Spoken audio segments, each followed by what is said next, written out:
Welcome to the episode 3 of the offside flag. We've decided to go outside today as the first two were inside. We've not moved very far, but I'm Dan.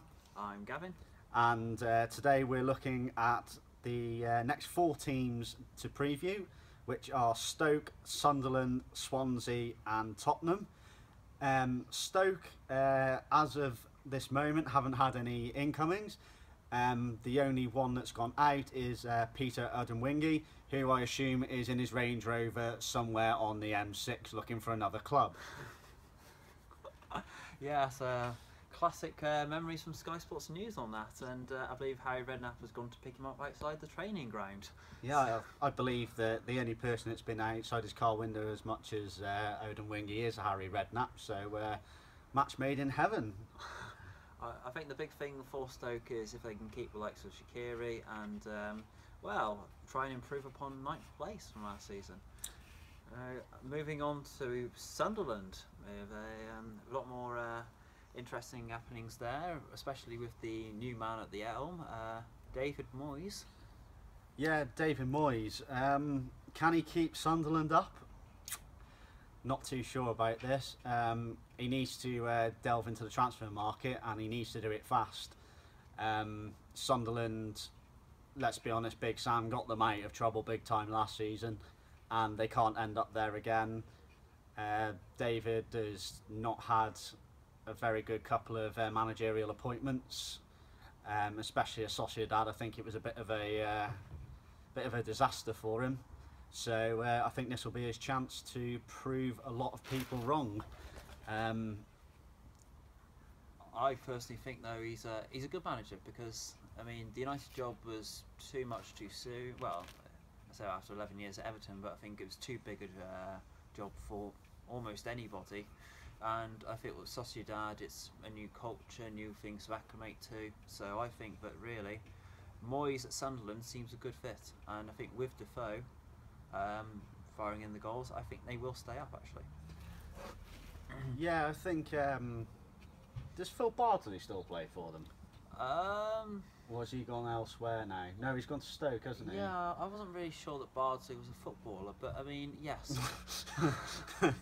No, I totally agree with you. He's not a footballer at all. He's just he's a clown. But yeah, Sunderland have got a big task this season. New manager. Obviously, Sam Allardyce has gone to England, which, as we said in the last episode, we wish him all the best. Sunderland are going to struggle to stay up, I think. I think they might just make it, but we'll see.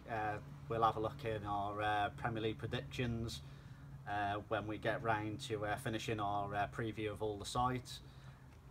But while we're on that, we're going to move on to Swansea. Yes, Swansea recently signed permanently Leroy Fer from QPR, which I think is a very decent buy. He's getting the deserved step up that he should get, really. I said 4.8 million for a sort of very physical box-to-box midfielder like Fer is a very good business. And is that spaghetti? Is that a type of pasta, or is that Birighetti? Ah, yes, I believe that is a pasta. So moving on from him, Van der Orn, who has got an extra O for some reason in his name, and I'm not overly sure why. I'm not a Dutch linguist. I wasn't a Spanish linguist in the last episode. But those are 2 names I do not recognise, and to be honest, I'm sure not many fans do. So let's be honest, the Dutch have always got too many letters in their name, haven't they? I mean, why the need for so many A's and R's? Are they trying to sell 50p a letter in the club shop?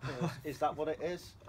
No, I think Van Nistelrooy is not of letter wasted, to be honest. He's got 2 O's in Van Nistelrooy. Oh, well, exactly. Just call him Dave. Dave's a great name. Yeah, Swansea gonna be in a relegation battle, I think. I think they were lucky to survive last season on the budget and the managers that they went through.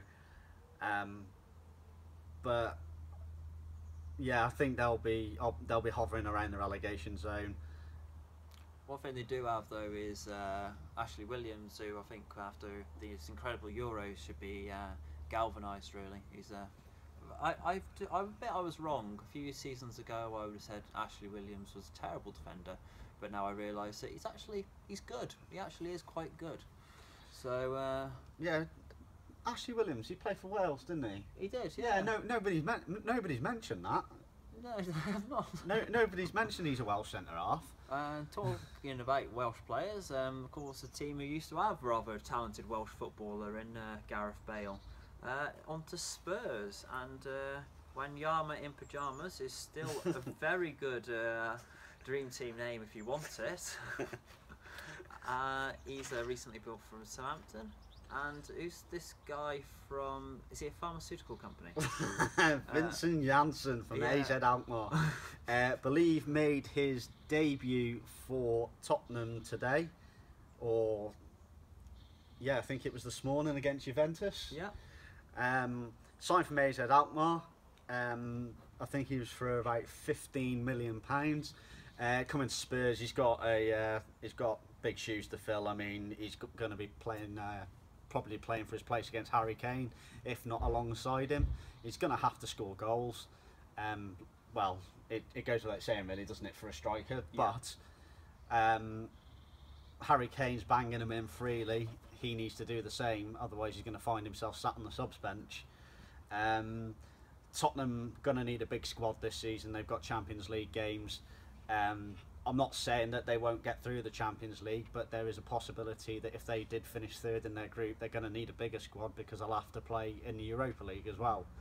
So, I think they're going to. Pochettino's going to have to add to that squad pretty quickly. One thing it does do though is it gives Harry Kane competition for the positions, so it does actually make it competitive again. So.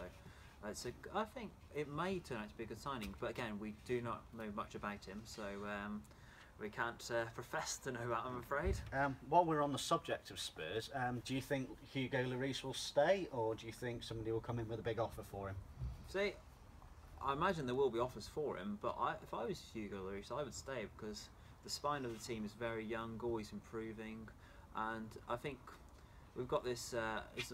I'm not sure if it's today's episode or a future episode about the top 4 becoming the top 6, and I would argue that Spurs have now put themselves as the 5th team in that. So I think they are going to be in and around the title challenge for a long time to come. So I would stay if I was him. Yeah, I agree. I think he's established in the Premier League. He captained Tottenham last season. Yep. I don't see really any real reason for him to leave. I think the 2 big Spanish clubs have got their goalkeepers, so I think him staying would probably be the best way to go about things, and it would be good for him and it'd be good for Spurs as well. I also think on the subject of the Spanish clubs, I mean, De Gea to Real Madrid is going to be a move at some point in the future, and I said to Sagan for Barca, so I think they said fine for goalkeepers. Okay, we've just spoken about Spurs and their players' signings and what they need to do. We're going to go back to last season and the question of why did Spurs self-destruct? I think it was just the players were too young and inexperienced at the time, so when the pressure came on, I think that was when it started to fall apart. I think there's a certain point where you realise we are actually in the title challenge now.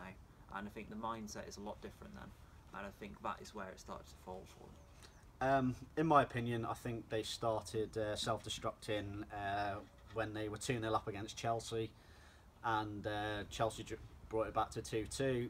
A lot of people lost their discipline on both sides, but it seemed to affect Tottenham more. Tottenham seemed to just go into self-destruct mode. Dele Alli, who had a fantastic season all season, had lost the plot, ended up getting himself suspended, and then subsequently a week later Moussa Dembele went and got himself suspended and effectively took out the spine of Tottenham Hotspur, and I think that's part of the reason why that happened.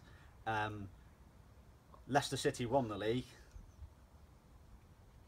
We're saying about Spurs self-destructing. Should they have finished second, or do you believe that last season, that until they did, they had a chance to win the league?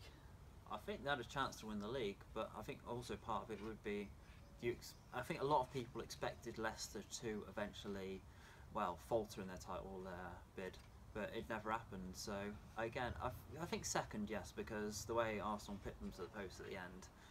Mind you, I suppose if you are playing Villa the last game, it really is 3 points guaranteed, isn't it?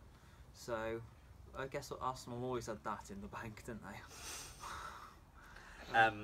I'd just like to point out that Gav's just had a dig at our cameraman, who is not best pleased behind this camera. So, Nor was he for most of last season. But no. Realistically, Spurs should have finished at least runners-up, and Arsenal fans will be absolutely loving what happened at the end of last season. So they've got a big job on their hands this season. Top 4 minimum after what happened last season, I think, is Spurs' target. I agree with that, yes. But yeah, we will touch on have the top 4 become the top 6 on another episode. But I believe that Spurs will be looking to win the Premier League this season. Right, we're going to go off the subject of the main teams in the Premier League for a few minutes. We're going to discuss something that's been implemented this season, and that is some of the Premier League under-21 teams have been entered in the Football League Trophy this season. This has been widely debated. All over social media. There is a lot of disdain to it. I think I'd go as far to say that Football League clubs don't want to go and play West Brom B or teams like that. I don't know really what to say about it. It's a good move for the under-21s at the Premier League clubs, because that's going to get them first team football experience at a competitive level. I'm not saying that the under-21s isn't a competitive level, but you send players out on loan here, there and everywhere. Now they've got a chance to play in a tournament involving the Football League clubs. But if they've got a chance to play in that, is that detrimental to them going out on loan to other Football League clubs? Yeah, well, it could very well be, couldn't it? But said they do this in Spain, don't they? With is it Castilla from Real Madrid and the Barca B teams? And for me, considering the amount of young Spanish players they're producing, well, partly because of the system and partly because of a lot of other reasons, I think it would be good for the English team on the whole, because it'd be young English players playing at a competitive standard. So I'm personally in favour of this move. It's a competitive game. I mean, if you are playing someone like, I don't know, Rochdale or whatever, it's going to be them trying really hard to actually progress in the tournament and get more money.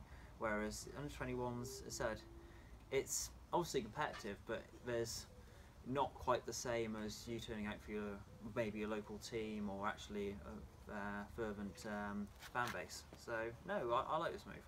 I think the Football League Trophy needed a revamp. But I don't think it should have been done in this way. I just think that it should have been left to the Football League teams, who every season have a chance to try and get to Wembley. And yeah, I don't get me wrong, that under-21 teams need experience, but I believe that I think it's the wrong decision from the Football League. However, the draw is on Wednesday afternoon, so we will on the next episode we will have a look at the draw, and we will I'll be on social media and I will be looking for reactions, which I can probably guess now aren't going to be that great. Over the last couple of days, we've been trying to get ourselves around on Facebook and Twitter and Instagram and all other platforms. And we've been asked to do a couple of special episodes, which we would like to do, and I'm going to try and do a couple of them. I've been asked by one. I'm a Shrewsbury Town fan, and You have my sympathy. I'm a Shrewsbury Town fan, and I've been asked to go and do a Shrewsbury Town special for the Football League. Like I said, we will touch on Football League clubs during the season. Obviously, we're primarily Premier League based, but I think it would be good to go and have a look at other teams, how they're doing, and how they progress, I think. Yeah. Because at the end of the day, without the Football League teams, there would be no Premier League. Exactly, yeah. So I'm going to go and have a look at that. And on the same sort of topic, I've been asked to go and do a grassroots special, which I will go and do as well. Obviously, I've just finished playing Sunday League football, so I can go and have a look at that. Because again, without grassroots, there's no Football League, and without no Football League, there's no Premier League. So we need to go and have a look at that, and hopefully we can come up with some answers for you. Mind you, since we've moved on to the serious points about the pyramid of football and things like that, and sort of build a solid foundation gives you the Premier League, we've got a question here from an Adam Walder, and he's referencing whether Topics, I believe they're a Mars branded chocolate bar, are too small for a standard chocolate bar or not. As you see, we have a few offbeat questions from our viewers, and well, I'm a double-decker man, so I don't have a horse in this race. But what do you think about Topics and their size compared to the confectionery rivals? Right. Whilst we were trying to get ourselves about, we asked for people to ask us questions on certain topics, and Adam decided that it would be a great idea to ask me whether I thought the Topics were too small for a standard chocolate bar. In my personal opinion, for the price that they charge for chocolate bars today, any chocolate bar is too small for a standard chocolate bar. I'll give you a serious answer. Simple as. I like chocolate, so I'll give you a serious answer to that. Yeah, it seemed like the question for the serious answer. Yeah. Yeah. We've had a question in from Chris Morgan, who has asked, when do we think an English side will next win a European Cup? Oh, sorry, it was actually not rhetorical. No, it was a question. Oh, okay. Well, okay, I'll try and do this, well, not professionally, but let's see. I think we're a long way off, to be honest. I think with Real Madrid, Barcelona and Bayern Munich, they're monopolising the top of the European tree, really. So I can't see it for a while, because I think if you're a top player at the moment, you'd want to go to play with either Ronaldo or Messi. I can't see why you'd go to the Premier League if you were in the upper echelon of players. So I think no. After this current generation's gone, maybe. But do you not think with teams like Chelsea, Man City, and Man United, with the managers and the major trophies that they've won, do you not think that will pass down to their players during European competition, and maybe that could happen in the next couple of years? Possibly, but I mean, say Bayern Munich don't have to worry too much about their domestic league as much as Chelsea, City and United, because if that does transpire, then it's going to be a very competitive league, whereas that's going to take away the focus from the European aspect, isn't it? So I think that Bayern, Real and Barca have less distractions on their way to, and also, don't they, I mean, Germany has a winter break, I think that helps a lot, and Spain don't have, I'm going to say it, a pointless League Cup.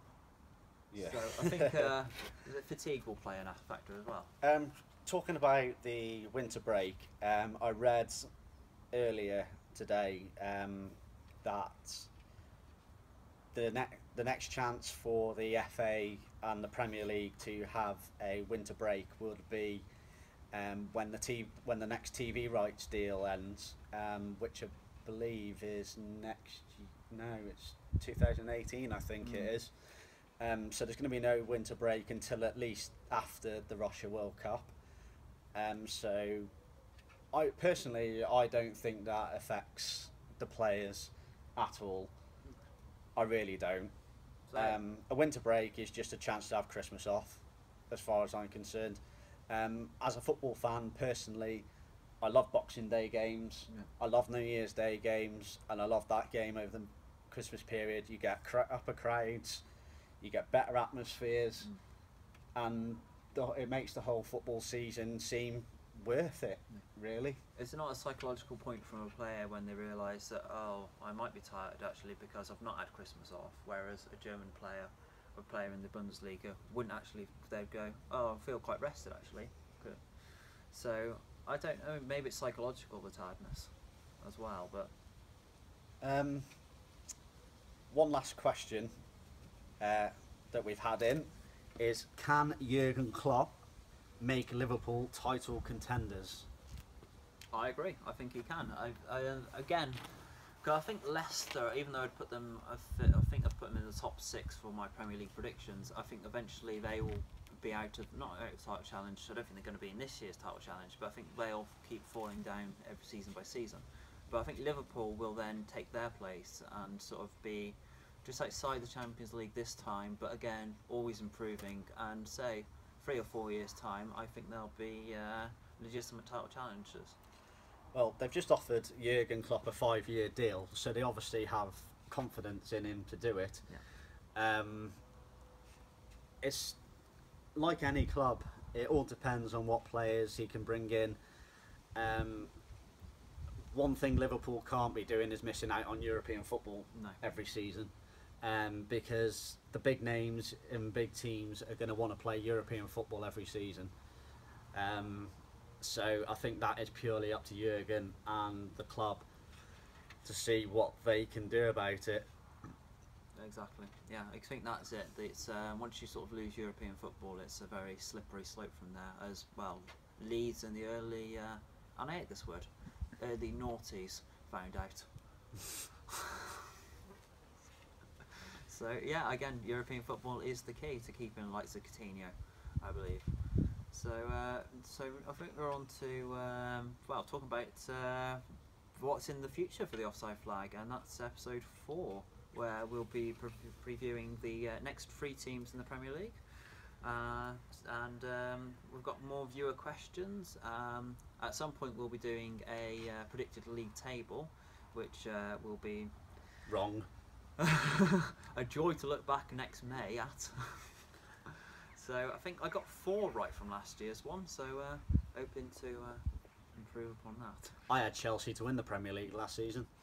That went well. I just put team in blue, can't go too far wrong.